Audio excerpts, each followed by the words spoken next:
बंदी छोड़ सतगुरु रामपाल जी परमेश्वर जी की जय हो। परमपिता परमात्मा सारी सृष्टि के रचनहार कुल मालिक असंख्य ब्रह्मांडों के स्वामी जगत गुरु तीनों लोकों में प्रवेश करके सबका धारण पोषण करने वाले राजाधिराज आत्माधार नाथों के नाथ देवों के देव महादेव सर्वेश्वर महेश्वर मृत्युंजय अजरो अमर आदि अनादि सनातनी प्रभु जगत पिता जगदीश्वर श्री श्री 1008 की उपाधि के वास्तविक अधिकारी अकाल मूरत सौद स्वरूपी राम वासुदेव सर्वगतम्बरम परम पूज्य प्रथम पूज्य परम संत परम पुरुष परम धनी परम दयालु सत्य कबीर हक्का कबीर अल्लाहु कबीर अल्लाहु अकबर बाखबर अल्लाह ताला जगत के तारणहार जगत के मुक्तिदाता जगत के जगन्नाथ हारे के सहारे हिंदुओं के राम मुसलमानों के अल्लाह सिखों के वाहिगुरु ईसाइयों के मसीह दया के सागर दयानिधि करुणा के सागर करुणानिधि स्वयंभू परिभू संकट मोचन कष्ट हरण मंगल करण दुख भंजन अविगत कबीर निर्विकार निर्विषम परमात्मा अलय अलेख सतगुरु आदि अनादि सतगुरु असली मर्यादा पुरुषोत्तम असली राम असली कृष्ण असली घनश्याम असली मुरारी राजाओं के राजा महाराजाओं के महाराजा शहंशाहों के शहंशाह सम्राटों के सम्राट भगवानों के भगवान अल्लाहों के अल्लाह प्रभुओं के प्रभु मसीहाओं के मसीह सच्चे वाहिगुरु बाबाओं के बाबा पीरों के पीर सेठों के सेठ जगत सेठ सावड़सा सेठ सर्वगुण संपन्न अनंत कोटि कलाओं के स्वामी अनंत कोटि ब्रह्मांडों के नायक योगियों में महायोगी ध्यानियों में महाध्यानी सिद्धों में परम सिद्ध ज्ञानियों में तत्व ज्ञानी ब्रह्म ज्ञानी महाज्ञानी परम ज्ञानी सर्वश्रेष्ठ ज्ञानी विज्ञानी युवा कबीर समर्थ कबीर असमवात अमित ओजा सच्चे रहनुमा करीम अल्लाह सुभान अल्लाह दुनिया के अंतिम पैगंबर 8 सितंबर 1951 से गांव धनाना जिला सोनीपत हरियाणा भारतवर्ष की पावन भूमि पे प्रकट रियल कल की भगवान श्री नारायण साकार हरि श्री बाबा साहेब नूर अनंत परमात्मा सच्चे दरवेश सच्चे बाखबर संत श्रोमणी सतगुरु रामपाल जी परमेश्वर जी के चरण कमल में आप और हम सभी भाई बहनों का अनंत कोटि दंडवत प्रणाम। सत्साई भाई और बहनों, बहुत बड़ी दया बहुत बड़ी मेहर पूज्य गुरुदेव भगवान की परमेश्वर रामपाल जी की जिनके शुभ आशीर्वाद से विशेष आशीर्वाद से उन्हीं के कर कमलों द्वारा लिखित उनके अमर सत्संगों का संग्रह पवित्र पुस्तक ज्ञान गंगा के ऊपर वीडियो बनाने की श्रृंखला शुरू हुई है। इस श्रृंखला में आज हमारा ये 19वें नंबर का वीडियो है और प्रत्येक वीडियो में पूज्य गुरुदेव भगवान के आशीर्वाद से हमें भक्ति और भगवान को लेकर अध्यात्म को लेकर शास्त्र अनुकूल साधना को लेकर बहुत कुछ जानने समझने और सीखने को मिल रहा है। भाई और बहनों, ये पवित्र आध्यात्मिक पुस्तक ज्ञान गंगा जो सर्व धर्मों के सर्व पवित्र धर्मशास्त्रों के ज्ञान से प्रमाणित है।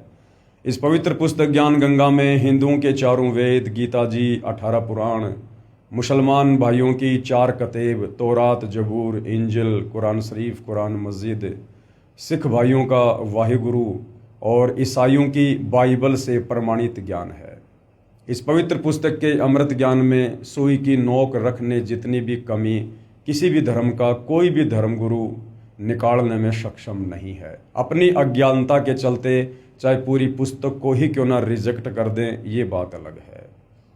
तो भाई और बहनों, यदि इस कलयुग की बिचली पीढ़ी में मोक्ष के प्राइम टाइम में यदि आत्मा का कल्याण संभव है तो सिर्फ और सिर्फ पवित्र पुस्तक ज्ञान गंगा को पढ़कर ज्ञान को समझकर और इस पवित्र पुस्तक के लेखक परम संत पूर्ण ब्रह्म परमेश्वर सतगुरु रामपाल जी से उपदेश प्राप्त करके और आजीवन मर्यादा में रहकर करने से ही संभव है।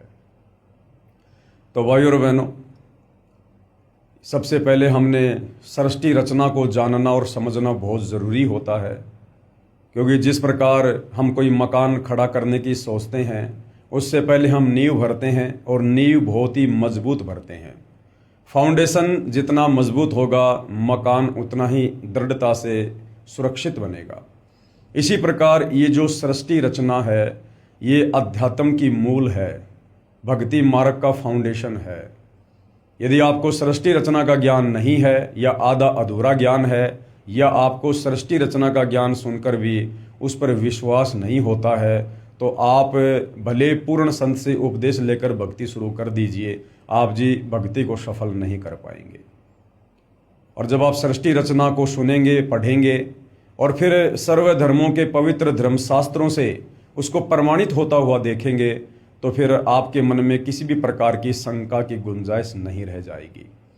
तो भाई और बहनों, यदि आवश्यकता है तो सिर्फ सतगुरु रामपाल जी के प्रवचन सुनने की या उनके द्वारा लिखित पवित्र पुस्तकों को पढ़कर समझने की। उसके बाद मोक्ष का रास्ता, जो आज से पहले पहाड़ से भी ज़्यादा भारी था, अब आपके लिए पहली कक्षा का कायदा बन जाएगा।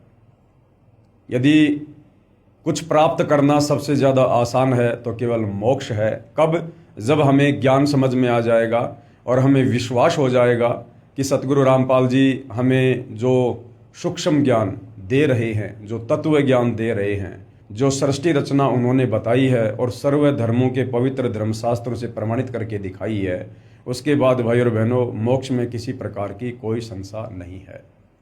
और ये मनुष्य जन्म हम केवल मोक्ष प्राप्ति के लिए ही मिलता है। बाकी 184 योनियां हैं, आप जी देख सकते हैं। जितनी बुद्धि परमेश्वर ने सोचने समझने की, तर्क वितर्क की, सलाह मशवरे की, आत्मचिंतन की, मंथन की हम मनुष्यों को दी है, अन्य 184 योनियों में किसी भी पशु पक्षी कीट पतंग को प्राप्त नहीं है। क्योंकि 84 लाख योनियां भोगने के बाद परमेश्वर हमें एक मनुष्य जन्म उपलब्ध करवाते हैं, और इस मनुष्य जन्म का मुख्य मकसद होता है पूर्ण संत की तलाश करके, उनसे उपदेश प्राप्त करके, उनकी भक्ति करके, और इस काल के 21 ब्रह्मांड से बाहर निकलकर सतलोक जाने के लिए हमें ये अनमोल मनुष्य चोला मिलता है। और यदि हमने इस मनुष्य जन्म को प्राप्त करके, जो बहुत ही अनमोल है, बहुत कीमती है, यदि हमने मोक्ष प्राप्त नहीं किया, जन्म मरण के चक्कर से बाहर नहीं निकले, 184 योनियों की पीड़ाओं से बाहर नहीं निकले, तो भाई और बहनों, फिर इस प्रकार की पीड़ाई हमें अनंत युगों के लिए फिर से यही काल के 21 ब्रह्मांडों में भोगनी पड़ेगी। तो मनुष्य जन्म प्राप्त करके भी यदि किसी ने अपनी आत्मा का कल्याण नहीं करवाया, तो संत भाषा में कहते हैं कि धिक्कार है उसकी माता को जिससे उसका जन्म हुआ। तो भाई और बहनों, आप सतगुरु रामपाल जी के ज्ञान को YouTube पर सत्संग सुनकर, या फिर पवित्र पुस्तक ज्ञान गंगा को गूगल से डाउनलोड करके PDF के रूप में पढ़िएगा, या सतगुरु रामपाल जी के सत्संग और पुस्तकें पढ़ने के लिए आप उनकी वेबसाइट www.jagatgururampalji.org पर भी सर्च कर सकते हैं। तो भाई और बहनों, इस पवित्र पुस्तक पर 18 वीडियो बन चुके हैं। आज हमारा ये 19वें नंबर का वीडियो है।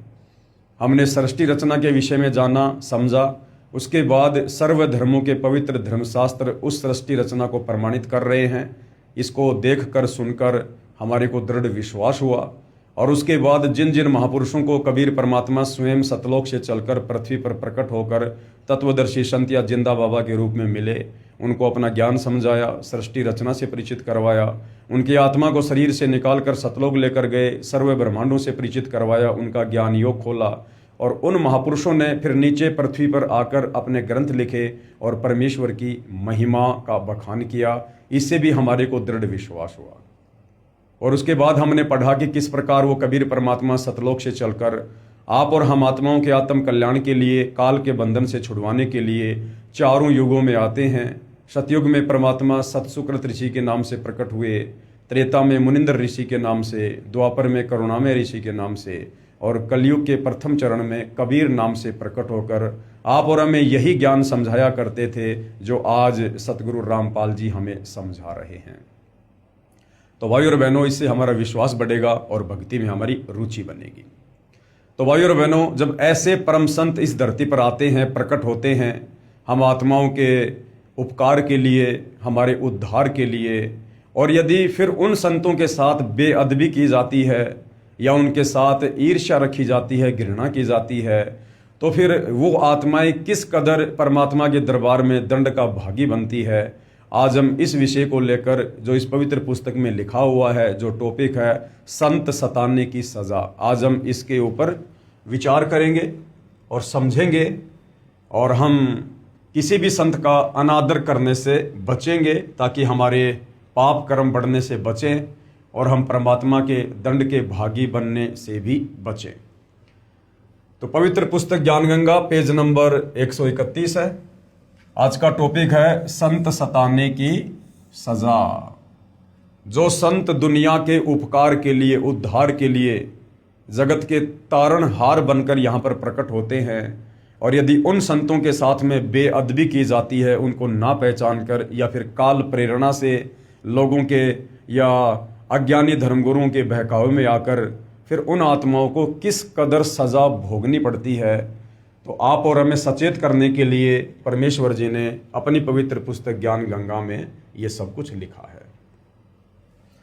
आदरणीय गरीबदास साहिब जी का जन्म पावन गांव छुडानी, जिला झज्जर में श्री बलराम जी धनखड़ के घर हुआ।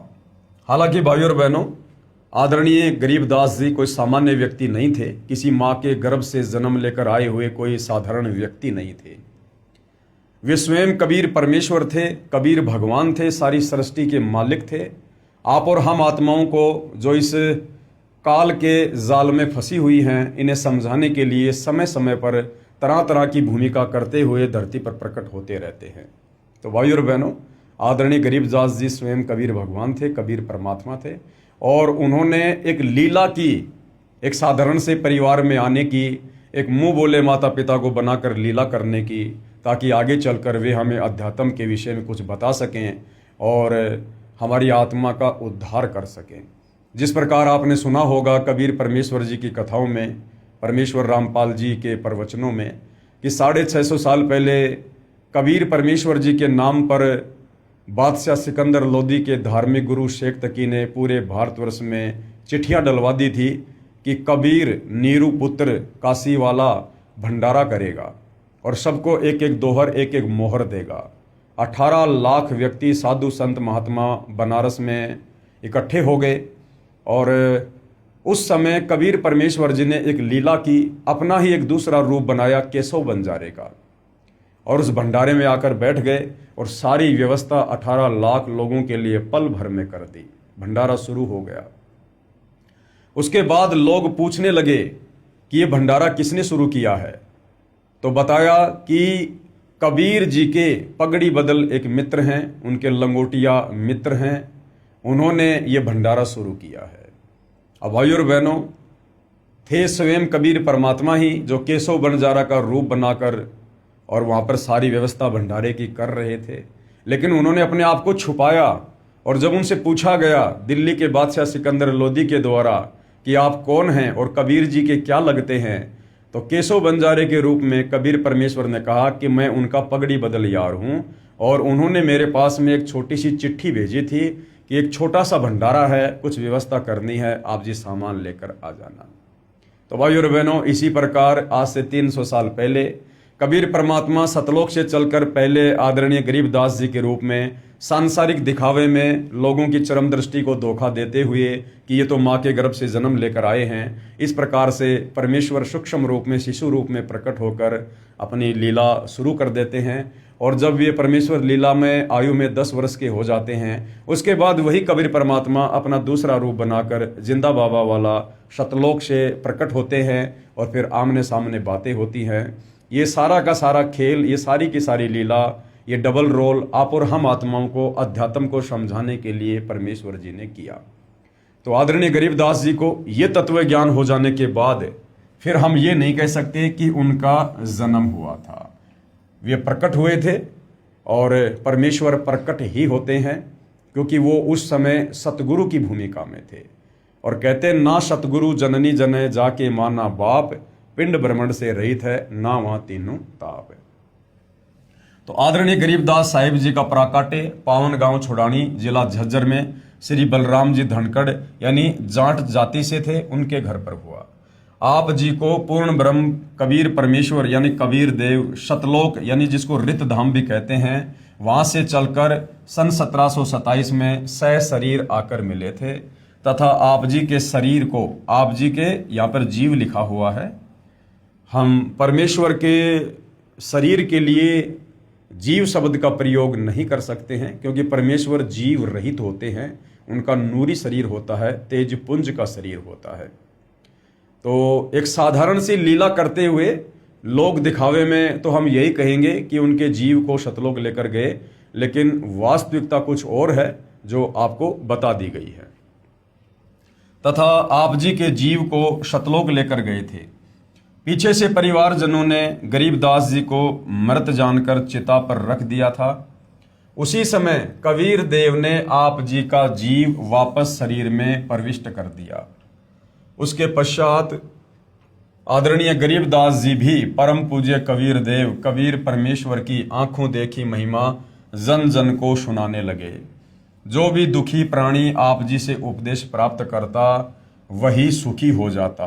आप जी की बढ़ती महिमा तथा तत्व ज्ञान के सामने अन्य गुरुओं आचार्यों के अधूरे ज्ञान की पोल खुलने से आसपास के सर्व अधूरे ज्ञान युक्त गुरुजन आचार्य जन आप जी से अत्यधिक ईर्ष्या करने लगे। आसपास के मुख्य मुख्य चौधरियों को उल्टी पट्टी पढ़ा दी, जिससे आसपास के गांव के आम व्यक्ति प्रभु कबीर जी के प्यारे बच्चे आदरणीय गरीबदास जी से घृणा करने लगे। दिल्ली के बाजितपुर गांव में आपका एक शिष्य था, उससे भी पूरा गांव ईर्ष्या करता था, क्योंकि भाई और बहनों, जो भगत अपने गुरु के नक्शे कदम पर चलेगा उसके साथ वही होगा जो शुरुआत में उसके गुरु के साथ होता है। क्योंकि गुरु यहाँ पर स्वयं कबीर होता है, लेकिन एक आम व्यक्ति की तरह भूमिका करता है, एक आम संत का रोल प्ले करता है, होते वे स्वयं परमात्मा ही हैं। और कबीर परमेश्वर जी अपनी वाणी में कहते हैं कि जो मम संत सत शब्द दृढ़ावे वाके संग सब राड बढ़ावे। यानी जो परमेश्वर का भगत होता है और परमेश्वर से प्राप्त ज्ञान को जो आगे बढ़ाता है, उसका प्रचार करता है, तो वो सत ज्ञान होता है, तत्व ज्ञान होता है। वो ज्ञान लोकवेद के विपरीत होता है, इस काल के विचारों के खिलाफ होता है, जिस कारण से काल उस भगतात्मा का विरोध करवा देता है।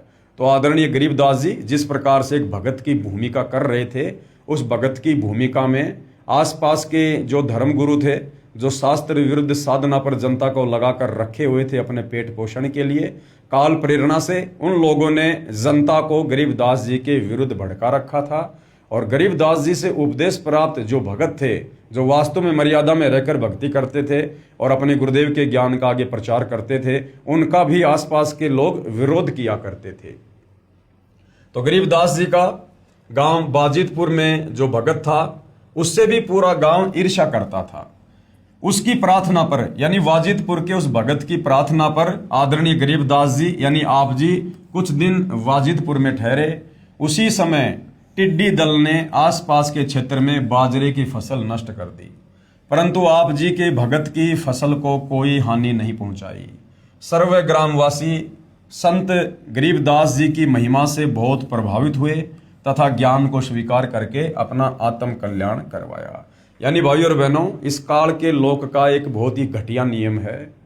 यहाँ पर ज्ञान को जल्दी से स्वीकार करके कोई भी संत की महिमा नहीं करता है, कोई भी संत के आगे घुटने नहीं टेकता है। कब टेकता है? या तो कोई चमत्कार देखता है, या फिर उसके खुद के घुटने टूट लेते हैं हर प्रकार से, फिर वो दुखी होकर संत के सामने घुटने टेकता है। तो वैसे तो बाजितपुर गांव के लोग संत गरीबदास जी के भगत से भी ईर्ष्या करते थे, लेकिन जब गांव की बाजरे की फसल को टिड्डी दल ने नष्ट कर दिया और संत गरीबदास जी के भगत की फसल को जरा भी नुकसान नहीं पहुंचा, तो इस चमत्कार को देखकर कि भाई वास्तव में इसके गुरु में कोई शक्ति है, और पूरा गांव गरीबदास जी के आगे नतमस्तक हो जाता है। आप जी के आदेश से आपके भगत ने उस बाजरे को पूरे गांव में बांट दिया तथा गरीबदास जी के बार बार मना करने पर भी कुछ बाजरा बैलगाड़ी में डाल दिया। अब भाई और बहनों, आप और हमने शिक्षा लेनी है। यहाँ पर गरीबदास जी का जो भगत था बाजितपुर का, जो बाजरा बच गया था, उन्होंने गरीबदास जी से प्रार्थना की कि हे गुरुदेव, कुछ बाजरा आप जी छुड़ानी लेकर जाइए। लेकिन गरीबदास जी ने बार बार मना किया। मना करने के बावजूद भी भगत जबरदस्ती करने लगा।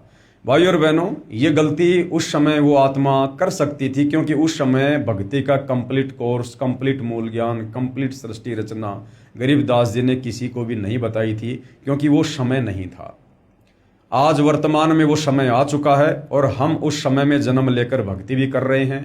ये कलयुग की बिचली पीढ़ी है और हमारे गुरुदेव भी तत्वदर्शी संत हैं, जगत गुरु हैं, और हमें ये भी पता है कि जगत गुरु और तत्वदर्शी संत की भूमिका स्वयं कबीर परमात्मा जी ही निभाते हैं। तो भाई और बहनों, वर्तमान में पहली बात तो हमने गुरु के आगे ज़्यादा बातचीत नहीं करनी होती है, गुरु से ज़्यादा सवाल जवाब नहीं करने होते हैं। कहते हैं गुरु के सन्मुख वचन ना कहिए, सो शिष रहनी गहनी सुख लइए। गुरु से हमने फालतू में वाद विवाद नहीं करना चाहिए, और यदि हमने कोई बात करने की आवश्यकता भी पड़ गई तो बहुत ही कम शब्दों में और नीची गर्दन करके, और फिर यदि संत मना कर दे या जो भी आदेश दे दे, हमने दोबारा फिर उनके आदेश से ऊपर होकर प्रार्थना नहीं करनी चाहिए। जैसा भी आदेश गुरुदेव का मिले तुरंत हमने सिरोधार्य करना चाहिए। कहते हैं कुत्ता हूं गुरुदेव का और पवन दास का नाम, गले प्रेम की जेवड़ी, जहां खैचो तहां जाऊं मैं। तो करो तो बावड़ूं और दूर दूर करो तो जाऊं, जो राखूं त्यों ही रहूं, जो देवो सो खाऊं। तो संत एक बार जो कह दे उसमें चाहे हमारे लिए हानि हो चाहे हमारे लिए लाभ हो, हमने उलट कर संत से फिर किसी प्रकार का कोई सवाल जवाब या वाद विवाद नहीं करना चाहिए। लेकिन गरीबदास जी के बार बार मना करने पर भी कुछ बाजरा बैलगाड़ी में डाल दिया तथा कहा कि प्रत्येक पूर्णमासी में आप भंडारा करते हो, कुछ दान आपके दास का भी हो जाएगा। भक्तों की श्रद्धा को रखते हुए आप जी ने स्वीकृति प्रदान कर दी। आदरणीय गरीबदास जी के 4 लड़के तथा 2 कन्याएं संतान रूप में थी तथा लगभग 1300 एकड़ जमीन के स्वामी थे। अब भाई और बहनों, कबीर परमेश्वर ना ही तो शादी करते हैं और ना ही कबीर परमेश्वर बच्चे यानी संतान मैथुन क्रिया से उत्पन्न करते हैं। इस काल के लोक में जो व्यवस्था इस काल बलि ने बना रखी है, इस हिसाब से कबीर परमात्मा यहाँ पर आप और हमारी चरम दृष्टि को धोखा देते हुए इस प्रकार की लीला करते हैं। और जो बच्चे वे उत्पन्न करते हैं वो उनके वचन के होते हैं, उनके शब्द के होते हैं। वो बच्चे परमात्मा मैथुन क्रिया करके यानी पति पत्नी व्यवहार करके पैदा नहीं करते हैं। हालांकि परमेश्वर की लीलाएं बहुत अजब गजब होती हैं। सामने जो स्त्री होती है, जो परमेश्वर की पत्नी की भूमिका में होती है, उसे तनिक भी महसूस नहीं होता है कि ये मेरे पति हैं या फिर वास्तव में परमेश्वर हैं। उस स्त्री को ऐसा ही लगता है जैसे एक आम स्त्री के साथ उसका पति शारीरिक संबंध बनाता है। लेकिन भाई और बहनों, परमेश्वर की गति को हम नहीं जान सकते। कहते हैं नामा और रैदास रसीला, कोई न जाने अवगत की लीला। इस परमेश्वर की गति को कोई नहीं जान सकता है। तो हमने उनके ज्ञान को समझकर ही हमने ये विश्वास करना होता है कि कबीर परमेश्वर जी के जो गुण हैं, जो लक्षण हैं और उनका जो तेज पुंज का शरीर होता है, वो इस प्रकार से पति पत्नी व्यवहार करके बच्चे उत्पन्न करने का नहीं होता है। और ना ही वो परमात्मा इस प्रकार का गंदा कर्म कभी करते हैं। उनके आसपास इस प्रकार की सोच भी नहीं होती है। तो गरीबदास जी के जो 4 लड़के और 2 लड़कियां थी, वो उनके वचन के बच्चे थे, लेकिन सांसारिक दृष्टि में उनको उनके बेटा बेटी ही बोला जाता है। उसी बैलगाड़ी में बैठकर आप गांव छुडानी को चल पड़े। रास्ते में गांव कानोदा के पास बैलगाड़ी पहुंचते ही पहले से सुनियोजित षड्यंत्र स्वार्थी गुरुओं आचार्यों ने संत गरीबदास जी को घेर लिया, सर्व बाजरा लूट लिया तथा उसी गांव के चौधरी छाजूराम छिकारा को सूचना कर दी कि वो हिंदू धर्म का द्रोही पकड़ लिया है। गरीबदास जी ने मना किया था कि भैया बाजरा मत दे, बाजरा मत दे। गरीबदास जी को पता था कि यह व्यर्थ में जाएगा, क्योंकि संत अंतर्यामी होते हैं, जानी जान होते हैं। लेकिन भगत ने फिर भी जिद की और जबरदस्ती बैलगाड़ी में बाजरा डाल दिया। वो बाजरा उन षड्यंत्रकारी लोगों ने लूट लिया। वो बाजरा भंडारे में नहीं लग पाया। और क्या किया? स्वार्थी गुरुओं आचार्यों ने संत गरीबदास जी को घेर लिया, सारा बाजरा लूट लिया तथा उसी गांव के चौधरी छाजूराम छिकारा को सूचना कर दी कि वह हिंदू धर्म का द्रोही पकड़ लिया गया है। आज सतगुरु रामपाल जी के साथ भी उनको ना पहचान कर, एक आम व्यक्ति मानकर, आम संत जानकर, उनके साथ भी काल प्रेरणा से ये आचार्य, धर्मगुरु और आम जनता के लोग जिनका थोड़ा बहुत कोई स्वार्थ होता है, वो वही व्यवहार कर रहे हैं जो गरीबदास जी के साथ हो रहा था। आज सतगुरु रामपाल जी शास्त्र अनुकूल शत भक्ति दे रहे हैं, महाउपकारक कार्य कर रहे हैं, दुखियों के जीवन को सुख में तब्दील कर रहे हैं। उसके बावजूद भी उन्हें तरह तरह की संज्ञा दी जाती है, उनके ज्ञान को ना सुनकर, ना समझकर, कि ये हिंदू देवी देवताओं के विरोधी हैं, ये सनातन धर्म के विरोधी हैं, आदि आदि। चौधरी छाजूराम जी के आदेश से चौपाड़ में बांध दिया गया। अब आदरणीय गरीबदास जी को चौधरी जी के आदेश से गांव की चौपाल में बांध दिया गया। अब देखना भाइयों और बहनों, संत को सताने की कितनी बड़ी सजा मिलती है। जैसे वर्तमान में पूर्ण संत की भूमिका सतगुरु रामपाल जी कर रहे हैं, इनके अलावा धरती पर और कोई पूर्ण संत नहीं है। और जिस प्रकार से 2006 में करोथा कांड हुआ, सतगुरु रामपाल जी को सताया गया, 21 महीने उनको जेल हुई, बेवजह उनको यातनाएं दी गई। उसके बाद 2014 में बरवाला कांड हुआ, बेवजह निर्दोष सतगुरु रामपाल जी को लगभग 11.5 वर्ष जेल में रहना पड़ा। तो भाइयों और बहनों, जिन जिन लोगों ने संत को सताने में अपनी अपनी प्रत्यक्ष या अप्रत्यक्ष भूमिका निभाई है, उन लोगों को समय आने पर जिस प्रकार से आगे चलकर गरीबदास जी को सताने वाले सजा भोगेंगे, इस प्रकार से उन लोगों को भी वो सजा भोगनी ही पड़ेगी। चौधरी छाजूराम जी को सरकार की तरफ से कुछ कानूनी अधिकार प्राप्त थे। 6 महीने की सजा और 500 रुपए जुर्माना तथा महादोषी को काठ में बंद करना आदि सम्मिलित थे। काठ में बंद करना मतलब एक विशेष प्रकार की सजा थी जिसमें बहुत ज्यादा पीड़ा होती थी। तो चौधरी छाजूराम जी को सरकार की तरफ से ये 3 प्रकार की सजा देने का अधिकार था। यानी 6 महीने की सजा, 6 महीने तक वो किसी को भी जेल में डलवा सकते थे, 500 रुपए का जुर्माना लगा सकते थे, उस समय 500 रुपए समझो आज के 5 लाख रुपए, तथा महादोषी को, यानी जिसने कोई बहुत बड़ा दोष कर दिया हो, उस अपराधी व्यक्ति को काठ में बंद करना आदि आदि सम्मिलित थे। उन धर्म के अज्ञानी ठेकेदारों यानी गुरुओं आचार्यों द्वारा पहले से उल्टी पट्टी पढ़े चौधरी छाजूराम छिकारा जी ने उस परम आदरणीय गरीबदास जी महाराज को काठ में बंद कर दिया। यानी गरीबदास जी को जो भयंकर जो सजा थी, जिससे पीड़ा होती थी, वो उन नादान धर्मगुरुओं ने काल प्रेरणा से उस भोले वाले व्यक्ति चौधरी छाजूराम को बहका कर फुसला कर गरीबदास जी को वो वाली सजा दिलवा दी। काठ में बंद करना एक प्रकार की कठिन कारागार की सजा थी। दोनों पैरों के घुटनों से ऊपर 2 काठ के मोटे डंडे बांधकर दोनों हाथों को पीछे बांध दिया जाता था, जिस कारण व्यक्ति बैठ नहीं सकता था। जैसे कि मुर्गा बना दिया जाता है ना, उस स्थिति में वो पीड़ा दी जाती थी तथा पीड़ा बहुत होती थी और पैर सूज जाते थे। बैलगाड़ी वाला खाली गाड़ी लेकर गांव बाजिदपुर वापस चला गया, जो गांव कानोदा से लगभग 10 किलोमीटर की दूरी पर है। सूचना प्राप्त होते ही बाजिदपुर गांव के कुछ मुख्य व्यक्ति तुरंत कानोदा पहुंच गए तथा चौधरी छाजूराम जी से प्रार्थना की तथा बहुत समझाया कि ये आम व्यक्ति नहीं है, ये परम शक्ति संपन्न है, आप क्षमा याचना कर लो। चौधरी छाजूराम जी बहुत ही नेक आत्मा तथा बहुत ही दयालु व नम्र हृदय का व्यक्ति था, परंतु उन स्वार्थी व प्रभुता के भूखे गुरुओं आचार्यों ने उस पुण्यात्मा श्री छाजूराम छिकारा जी को झूठी कहानी सुनाकर प्रभु के प्यारे बच्चे आदरणीय गरीबदास जी के प्रति अत्यधिक गलानी पैदा कर रखी थी। यानी पूरी तरह से भड़का रखा था उन स्वार्थी धर्मगुरुओं ने, जिस कारण से चौधरी छाजूराम जी ने बिना कारण जाने ही सजा प्रारंभ कर दी। चौधरी जी ने पूछा भी नहीं कि भाई इसकी क्या गलती है। उन लोगों के इस कदर भड़काने पर तुरंत उनको सजा देना शुरू कर दी। बाजिदपुर के भक्तों की प्रार्थना पर मानकर आदरणीय गरीबदास जी को छोड़ दिया। आदरणीय गरीबदास जी साहिब जी ने कुछ नहीं कहा तथा अपने गांव छुड़ानी आ गए। ये होता है भाइयों और बहनों संतों का स्वभाव। संत न छोड़े संतता, चाहे कोटिक मिलो असंत, और पतिव्रता चूके नहीं, चाहे धर अंबर दशकंत।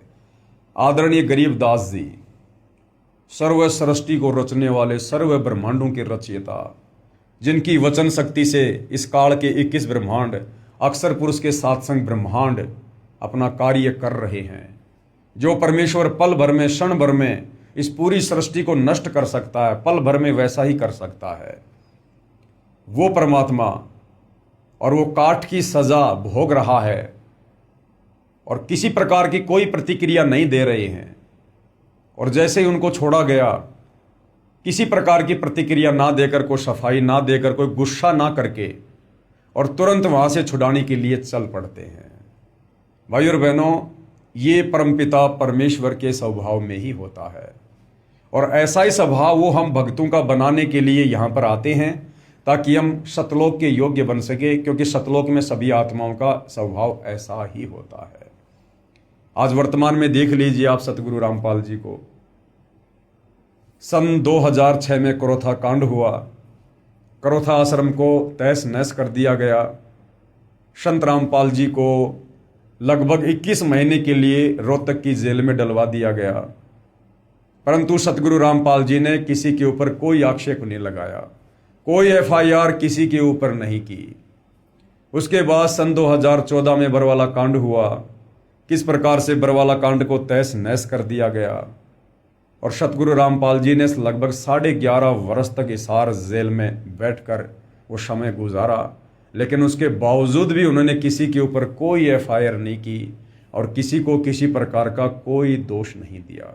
तो भाई और बहनों, ये होते हैं पूर्ण संत के लक्षण, क्योंकि पूर्ण संत की भूमिका परमात्मा ही कर सकता है। एक सामान्य जीव में, सामान्य संत में इतना धैर्य, इतना विवेक, इतनी शालीनता नहीं हो सकती है। कुछ दिनों उपरांत चौधरी छाजू राम जी सुबह सुबह टट्टी फिरने यानी फ्रेश होने जोहड़ यानी तालाब पर गए, तो उनके दोनों हाथ 2 घुड़सवारों ने काट दिए। उसी समय उनके समक्ष ही अदृश्य हो गए। फिर क्या हुआ भाई और बहनों, अगले दिन जब चौधरी छाजू राम जी फ्रेश होने के लिए अपने खेतों की तरफ गए, गांव से बाहर गए, तो 2 व्यक्ति घोड़ों पर सवार होकर आए और उन दोनों ने बेवजह बिना कुछ पूछे चौधरी छाजू राम जी के दोनों हाथ तलवारों से काट दिए और चल दिए। उसी समय उनके समक्ष ही अदृश्य हो गए और वहीं से तुरंत वो अदृश्य हो गए। इस दृश्य को तालाब पर उपस्थित कई व्यक्तियों ने भी देखा। बहुत उपचार करवाया, परंतु दर्द तथा रक्त का स्राव बंद नहीं हुआ। कई दिन तक बुरी तरह चिल्लाते रहे। फिर एक व्यक्ति ने कहा, उसी संत गरीबदास जी के पास जाकर क्षमा याचना कर लो, वे दयालु हैं। अब भाई और बहनों, जिस व्यक्ति ने यह बात कही कि आप उसी परम संत गरीबदास जी के पास जाके क्षमा याचना करो, आपने संत को बेवजह सताया है, जिसकी सजा आपको मिली है।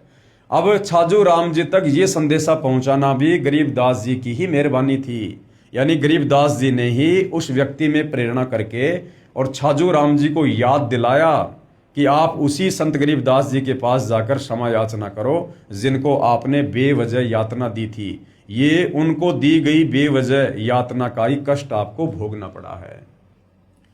एक व्यक्ति ने कहा, उसी संत गरीबदास जी के पास जाकर क्षमा याचना कर लो, वे दयालु हैं। परिवारजन उस चौधरी को घोड़े पर बैठाकर छुड़ानी ले गए। श्री छाजू राम जी जाते ही आदरणीय गरीबदास जी के चरणों में गिर गए, क्षमा याचना की। संत गरीबदास जी ने आशीर्वाद दिया तथा नाम उपदेश दिया तथा आजीवन भक्ति करने को कहा। चौधरी छाजू राम जी ने कहा, दाता, मेरे को आपके विषय में अत्यधिक भ्रमित कर रखा था, मुझे नहीं मालूम था कि आप पूर्ण परमात्मा आए हो। आदरणीय गरीबदास जी ने कहा, मैं पूर्ण परमात्मा कबीर साहिब कबीर देव जुलाहा का भेजा हुआ दास हूं। और यही बात भाई और बहनों आज सतगुरु रामपाल जी कहते हैं।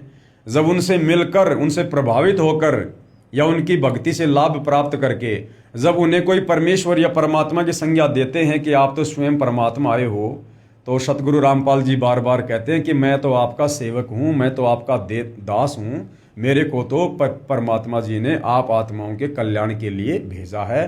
क्योंकि परम संत या महापुरुष कभी भी अपने आप को सर्वस्व सिद्ध नहीं करते हैं, बल्कि उनके उपकारों से और उनके द्वारा किए गए कार्यों से, अर्थात उनके द्वारा जो शास्त्र अनुकूल सत भक्ति दी जाती है, फिर उससे जन जन को जो आध्यात्मिक लाभ प्राप्त होता है, उससे वे स्वयं ही परमात्मा सिद्ध हो जाते हैं।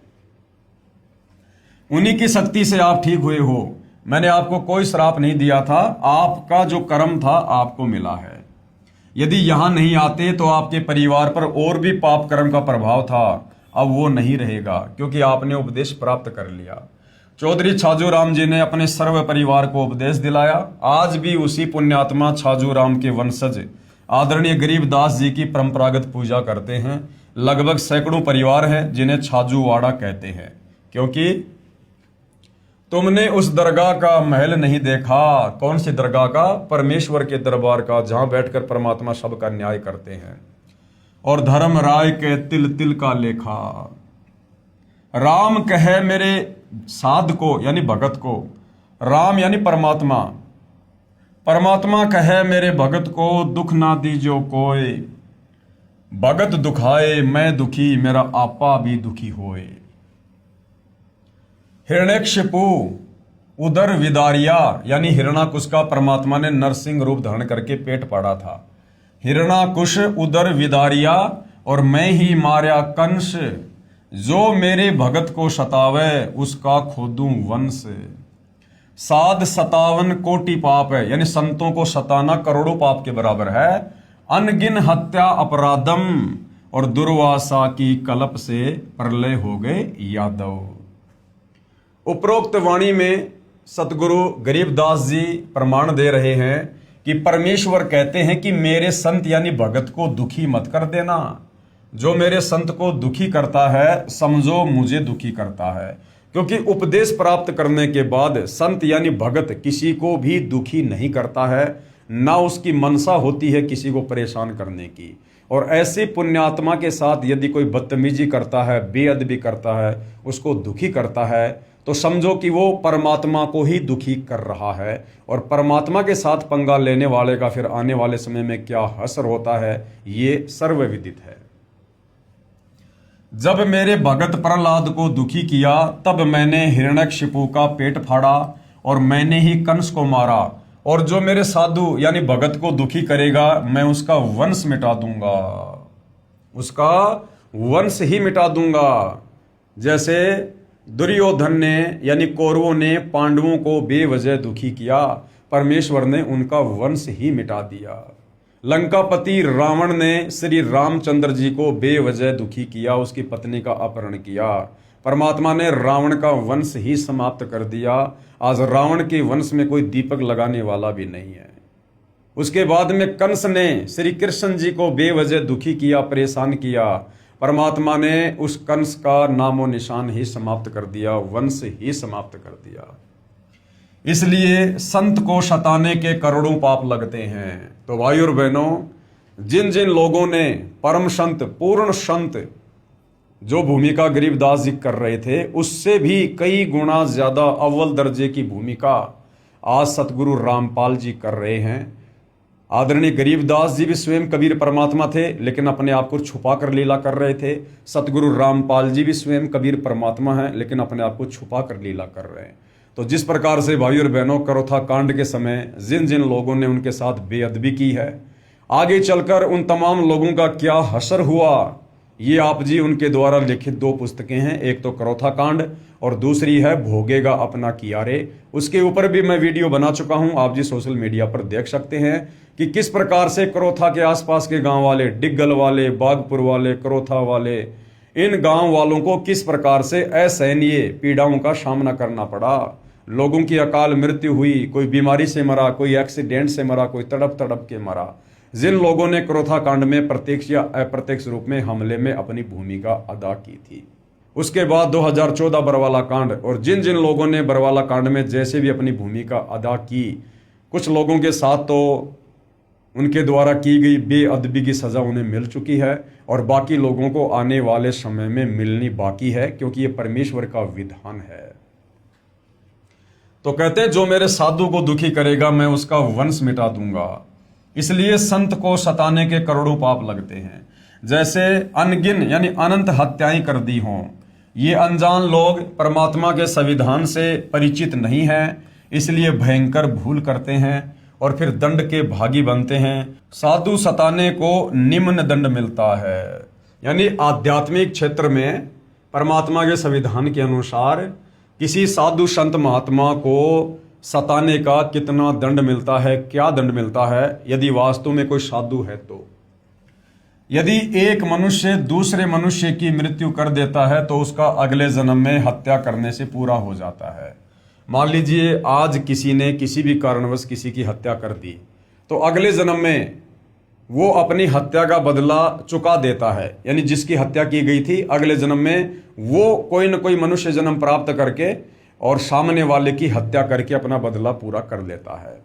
परंतु जिन्होंने संत को सताया है उनका बदला 1 या 2 जन्म में पूरा नहीं होता। लेकिन संत को सताने का बहुत बड़ा दंड है जो अनंत जन्मों में भी पूरा नहीं होता। सतगुरु अपनी वाणी में कहते हैं, अर्धमुखी गर्भवास में हरदम बारंबार। कितनी बड़ी सजा मिलती है संत को सताने वालों को। अर्धमुखी यानी मां के गर्भ में ऊपर को पैर और नीचे को सर। अर्धमुखी गर्भवास में हरदम बारंबार यानी बारंबार।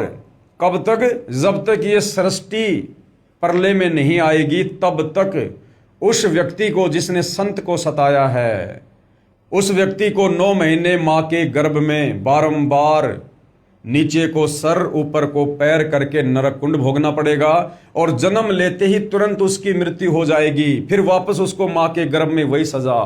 तो ये सजा उसको अनंत बार मिलेगी, बारंबार मिलेगी, जब तक सृष्टि का संहार नहीं हो जाएगा। अर्धमुखी गर्भवास में हरदम बारंबार और झूनी भूत पिशाच की। और अगर योनि भी मिलेगी तो किसकी मिलेगी? भूत या पिशाच की। जब लग सृष्टि संहार, जब तक ये सृष्टि नष्ट नहीं हो जाएगी तब तक उसको इस प्रकार की यातना संत सताने वाले को बारंबार मिलेगी। ऐसी गलती करने वालों को परमेश्वर भिन्न प्राणियों की योनियों में बारंबार मां के गर्भ में डालते हैं, अर्थात वह जन्म लेते ही बारंबार मृत्यु को प्राप्त हो जाता है।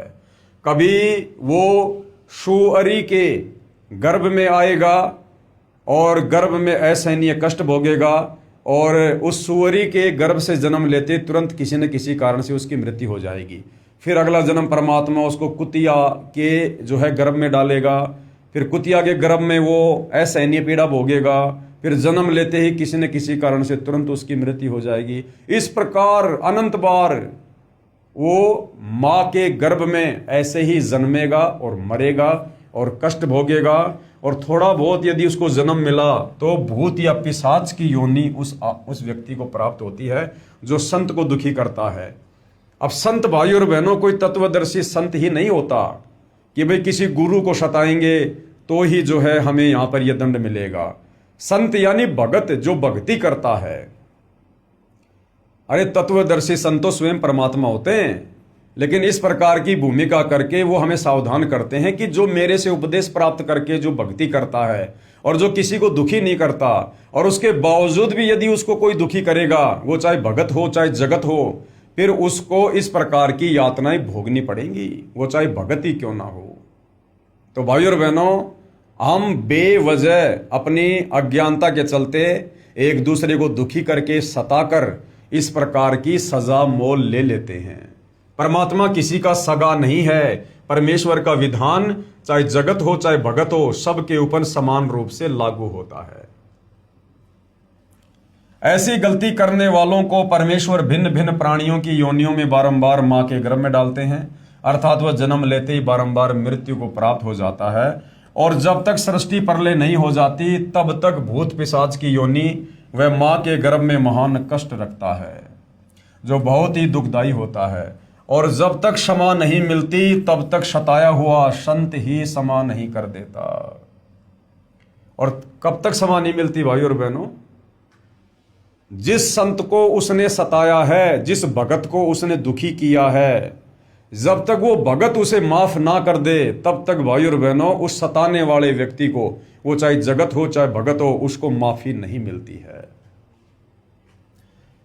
इस कथा को समझाने के लिए परमेश्वर हमें एक उदाहरण दे रहे हैं। एक बार दुर्वासा ऋषि ने अभिमानवश, ये दुर्वासा कौन थे? वैसे तो दुर्वासा ऋषि जो है ये सतयुग में भी होते हैं, त्रेता युग में भी होते हैं, द्वापर में भी होते हैं, क्योंकि एक प्रकार की सिद्धि होती है जिस सिद्धि से बहुत सारे चोले धारण कर लेते हैं। तो दुर्वासा ऋषि जब सतयुग में थे उस समय राजा अमरीश के साथ उन्होंने बेअदबी की थी और उसकी क्या सजा उनको भोगनी पड़ी थी। और द्वापर युग में यही दुर्वासा ऋषि श्री कृष्ण जी के धार्मिक गुरु भी थे। तो जब दुर्वासा ऋषि सतयुग में थे उस समय की यह कथा है। एक बार दुर्वासा ऋषि ने अभिमानवश अम्बरीश ऋषि को मारने के लिए अपनी शक्ति से एक सुदर्शन चक्र छोड़ दिया।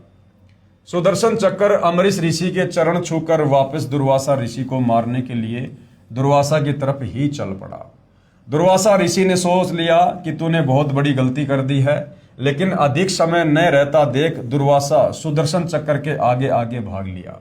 भागता भागता श्री ब्रह्मा जी के पास गया और बोला कि हे भगवान, कृपया आप मुझे इस सुदर्शन चक्र से बचाओ। इस पर ब्रह्मा जी बोले कि ऋषि जी, ये मेरे वश की बात नहीं है। अपने सिर पर से बला को टालते हुए कहा कि आप भगवान शंकर के पास जाओ, वे ही आपको बचा सकते हैं। ये सुनते ही दुर्वासा ऋषि भगवान शंकर के पास गया और बोला कि हे भगवान, कृपया करके आप मुझे इस सुदर्शन चक्र से बचाओ। इस पर भगवान शिव ने भी ब्रह्मा जी की तरह टालते हुए कहा कि आप श्री विष्णु भगवान के पास जाओ, वही आपको बचा सकते हैं। क्योंकि सुदर्शन चक्र ने उग्र रूप धारण कर रखा था और वो सुदर्शन चक्र कोई इस त्रिलोकीय विष्णु का नहीं था, स्वयं कबीर भगवान उस समय जो है उस सुदर्शन चक्र के रूप में समझ लो। यानी कबीर परमात्मा जी के तेज से ही उस सुदर्शन चक्र ने इतना उग्र रूप धारण किया, जिससे ब्रह्मा जी और शंकर जी भी उस आपत्ति को टालने में जो है समर्थ दिखाई नहीं दिए। ये सुनते ही भगवान विष्णु जी के पास जाकर दुर्वासा ऋषि ने कहा कि हे भगवान, आप ही मेरे को इस सुदर्शन चक्र से बचा सकते हो। अब उधर भाई और बहनों क्या हुआ, कबीर परमात्मा जी ने उधर से विष्णु जी का रूप धारण किया और अलग से विष्णु लोक की रचना की और सर्व देवी देवताओं को अपने पास बैठाकर वहां पर लीला करने लगे।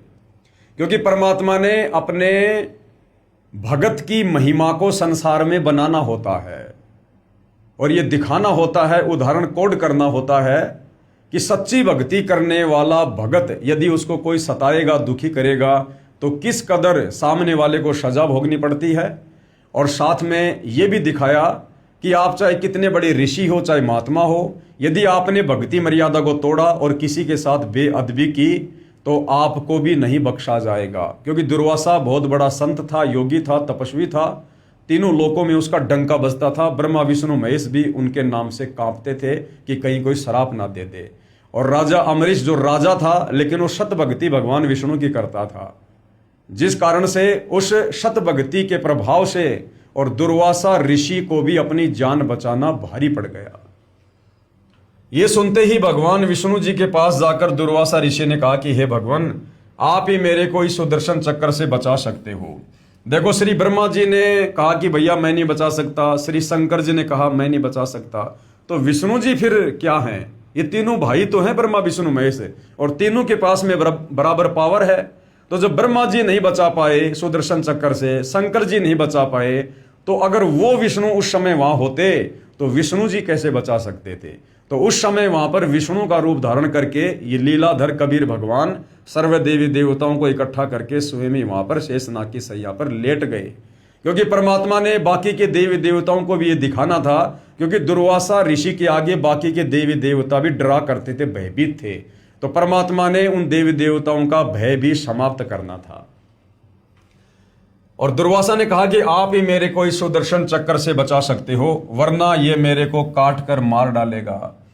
इस पर भगवान विष्णु जी ने कहा कि हे ऋषि जी, यानी भगवान विष्णु रूप में कबीर परमात्मा ने कहा कि हे ऋषि जी, ये सुदर्शन चक्र आपको क्यों मारना चाहता है?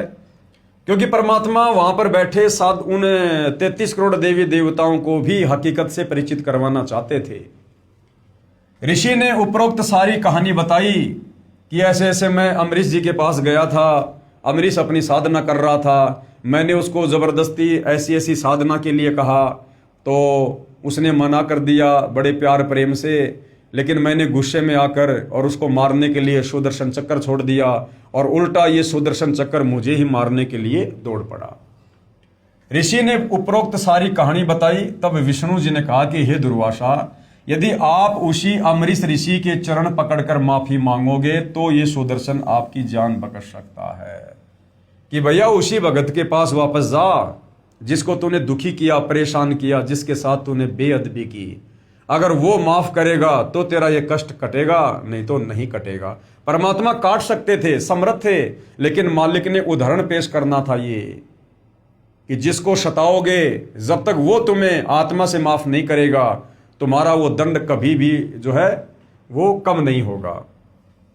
अन्यथा मैं तो क्या, कोई भी देव आपको नहीं बचा सकता, इसका दूसरा कोई विकल्प ही नहीं है। मरता क्या नहीं करता। दुर्वासा ऋषि वापस जाकर अमरीश ऋषि के चरण पकड़कर रोने लगा और माफी मांगी। तब अमरीश ऋषि ने वह सुदर्शन चक्र अपने हाथ में पकड़ दुर्वासा ऋषि को दिया और कहा कि संतों ऋषियों के साथ बेअदबी कभी नहीं करनी चाहिए, उसका परिणाम बहुत बुरा होता है। श्री कृष्ण गुरु कशनी हुई और बचेगा कौन।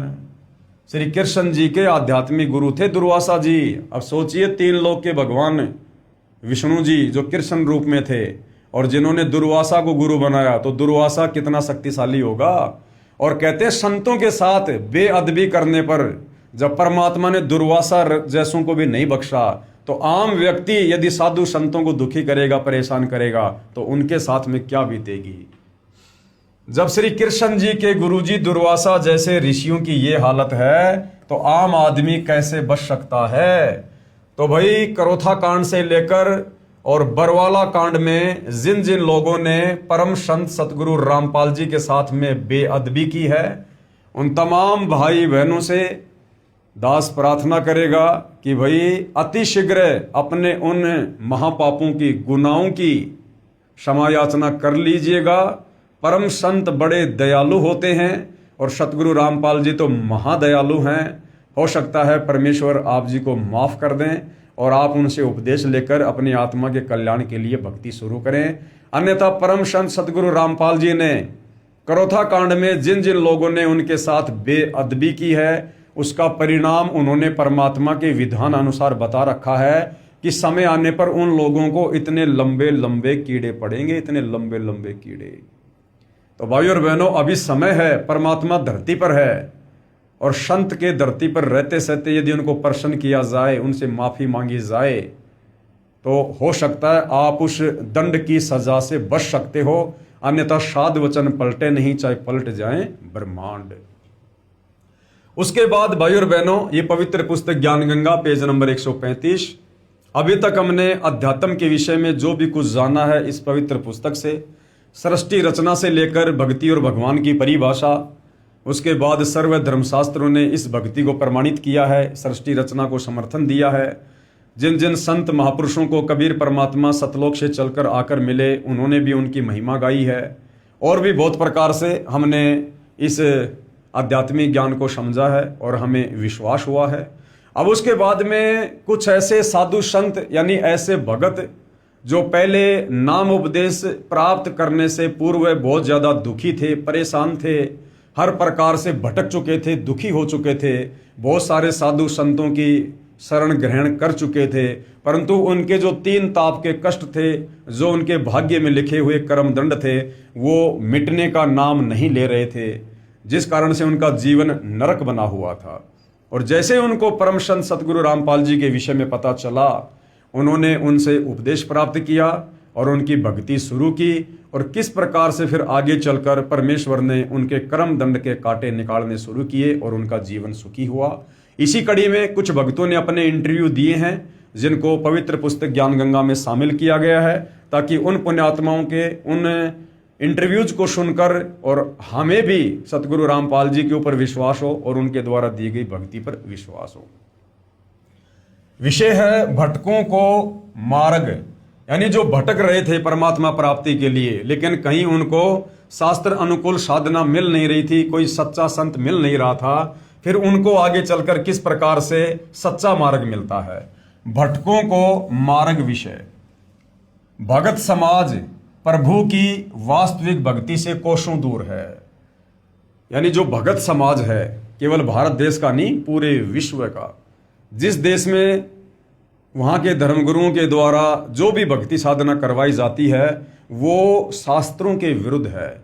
और उस शास्त्र विरुद्ध साधना को करने के चलते गीता अध्याय 16 श्लोक नंबर 23 और 24 के अनुसार हम भगवान की भक्ति से होने वाले लाभ प्राप्त नहीं कर सकते हैं, जिस कारण से भक्ति करते करते भी भगत समाज दुखी रहता है। तो भाई और बहनों, किस प्रकार से सतगुरु रामपाल जी की शरण में आने के बाद आत्माओं को खुशी मिलती है, लाभ मिलता है, उनके कर्म के कांटे निकलते हैं, आप जी यहां पर देखेंगे। सतलोक आश्रम करोथा, जिला रोहतक, हरियाणा में कबीर देव कबीर परमेश्वर के प्रकट दिवस के उपलक्ष्य में चल रहे 5 दिवसीय 18 से 22 जून 2005 तक सत्संग समारोह में भगत बसंत सिंह सैनी ने अपनी कहानी सुनाई, जो निम्नलिखित है, कृपया ध्यान से पढ़ें। प्रभु प्यासे भगत बसंत सिंह सैनी को मार्ग मिलना। यानी बसंत सिंह सैनी जो गांव गांद्रा, जिला रोहतक, हरियाणा से है, और किस प्रकार से परमात्मा की ये पुण्य आत्मा अपने पूर्व जन्मों के पाप कर्मों के कारण जो कष्ट इनके ऊपर आ रहे थे, उन कष्टों को लेकर ये दर दर की ठोकर खा रहे थे, साधु संत महात्माओं के पास जा रहे थे, जो जैसा समाधान जहां भी बता दिया करता था वहां पर ये पहुंच जाया करते थे, परंतु इनके जो कर्मों के जो कष्ट थे वो समाप्त होने का नाम नहीं ले रहे थे। और इस परिवार की स्थिति ऐसी हो गई थी कि ये परिवार बिल्कुल समाप्ति की कगार पर था।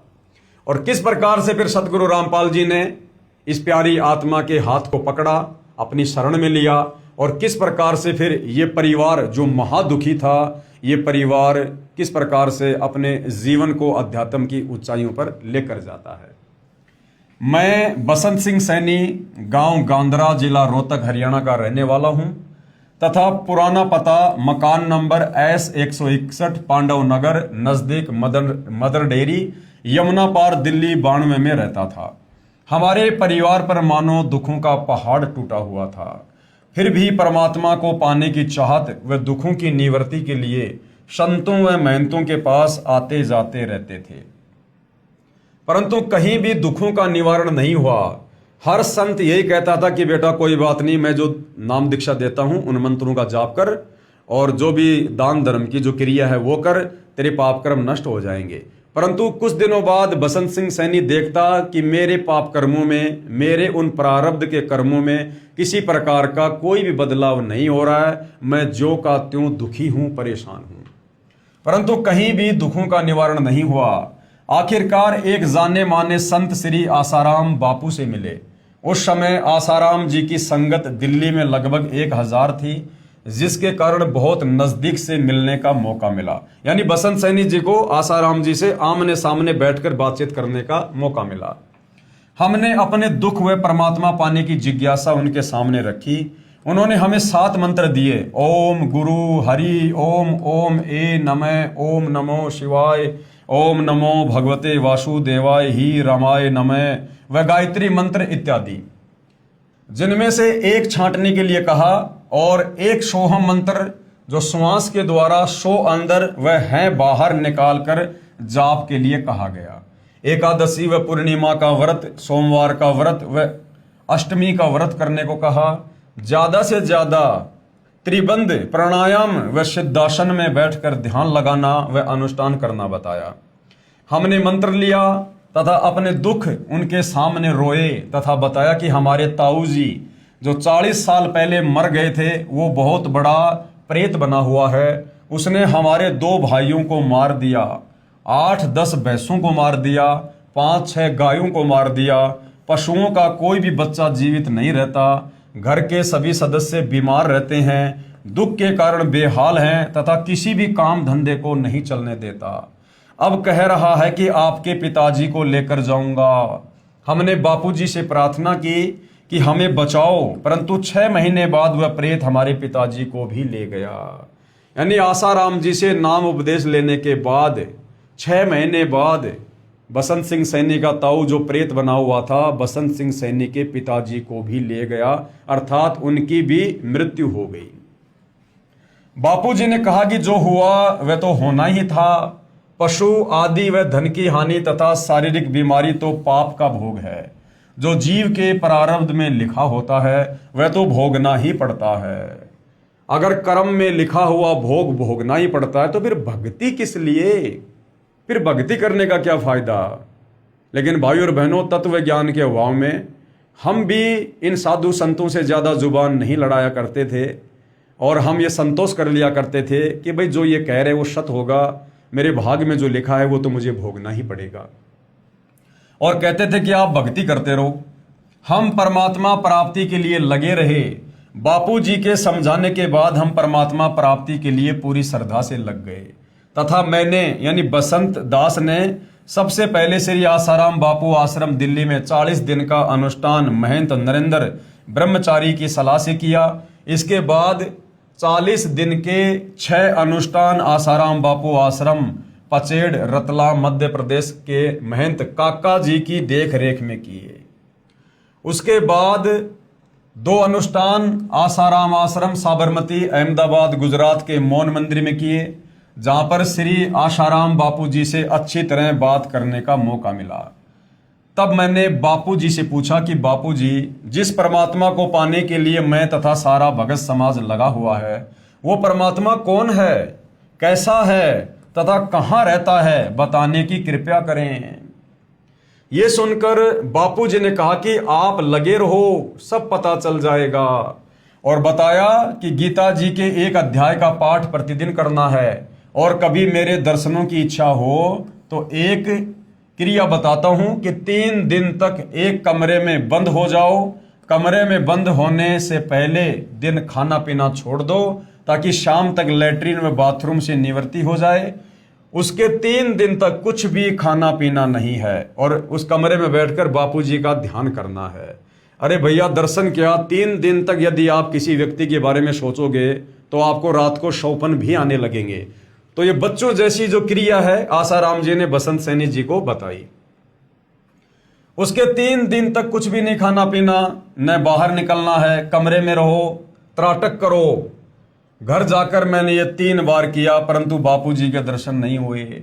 अनुष्ठान के समय जीवन मृत्यु से जूझकर बीमारी का सामना करना पड़ा परंतु फिर भी परमात्मा पाने के लिए लगा रहा, क्योंकि बसंत सिंह सैनी के सामने दूसरा कोई विकल्प नजर नहीं आ रहा था।